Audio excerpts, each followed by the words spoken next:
Minsan may mga bagay na handa nating isugal kahit alam nating talo na. Ako nga pala si Aris at sinulat ko to base sa totoong buhay at nararamdaman ko. At ang pamagat nga pala nito ay sugal.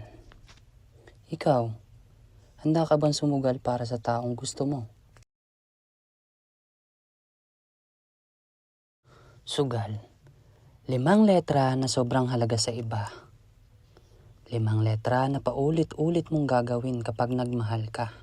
5 letra na sa dinami-dami ng tao dito sa mundo, bakit ikaw pa? Ikaw na malabong maging akin dahil may mahal na ngang iba. Mahal? Mahal na pala kita.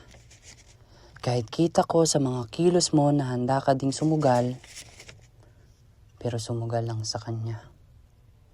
Nakakaasar, no? Kung sino pa yung taong gusto mo, siya pa yung madalas malabong maging sayo. Kung sino pa yung taong napalapit sayo, dumikit sayo, kumurot sayo, ay siya di palang maglalayo sayo. Maglalayo sayo sa paniniwalang ang sugal ay walang kasiguraduhan. Pwede kang matalo, swerte kapag nanalo. Kaya't hanggat di na uubos ang ipon ko para sa sarili ko, susugal at susugal pa rin ako. Ikaw, handa ka bang sumugal para sa taong mahal mo?